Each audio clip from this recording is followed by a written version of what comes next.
On parle de tiers du secteur, vous enlevez 1.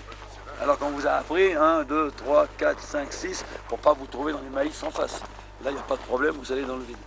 J'enlève les volets, sac, 1 tiers. Toute la seconde après, tout va bien, 2 tiers. Là, vous attendez d'être dans le vide, que vous sentiez que la vitesse est confortable, vous prenez la pente de montée, vous enlevez les volets. Dans le vide, il n'y a plus de problème. Vous décollez avec cet avion de chez vous, vous prenez la pente de montée, vous mettez votre régime 2005, vous êtes en pente de montée. Si on pouvait vous amener un petit jardin, du gazon, un gazier qui serait costaud, avec 100 mètres de gazon, hein, en oblique, sous vos roues, là, vous coupez le moteur, vous vous trouvez dans les mêmes conditions en vol au décollage qu'à l'atterrissage. 7 mètres, c'est-à-dire comme un hélicoptère. Mais on n'a pas dit qu'on l'amenait comme un fromage blanc en truc. On l'amène comme un bolide, à 140 à l'heure. Si vous êtes dans du 30% et que vous vouliez être arrêté là, vous l'amenez comme un bolide. Et c'est seulement quand vous arrivez là, posez, vous coupez, paf. On voit des gens qui arrivent, qui sont en courte finale, ils se disent la piste est petite, et ils commencent déjà à réduire, ils commencent d'abord à tirer. Suicidaire, suicidaire.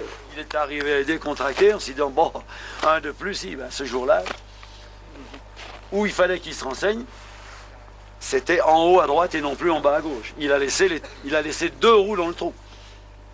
Et il est reparti par le quart, il n'est pas reparti avec son avion. Avec une ardoise de 10 millions. Il faut le tenir encabré et il faut gravir la pente qui est devant vous. Ça ne peut donc être qu'avec du moteur. Qu'est-ce que c'est que l'hélice? C'est un tire-bouchon. Et un tire-bouchon, ça marche bien dans le liège, ça ne marche pas dans le yaourt. Et un avion d'une tonne comme celui-ci, qui est à 1 mètre d'eau en perte de vitesse en décrochage, 2500 tours d'hélice ne peuvent plus rien, car l'hélice, elle se vise dans le yaourt. Vous êtes d'accord? Alors, je suis partisan, c'est ma théorie, mais je ne dis pas que c'est l'évangile.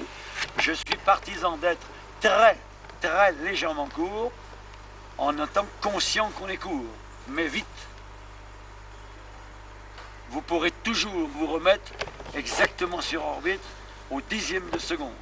Alors que si vous êtes un jour dans un rabattant trop bas et pas assez vite, rien ne pourra vous faire gagner 50 cm. Car là, vous avez une composante. Quand vous êtes dans la pente, vous êtes comme le skieur, vous avez une composante de la masse qui ne vous tire plus vers l'avant, mais vers l'arrière. Et qui s'ajoute, la traînée mécanique s'ajoute à la traînée aérodynamique. Ce que j'appelle, moi, la super traînée. Pour bien faire voir que la traînée est de toutes parts. Que vous devez équilibrer au moment de l'impact par une super traction.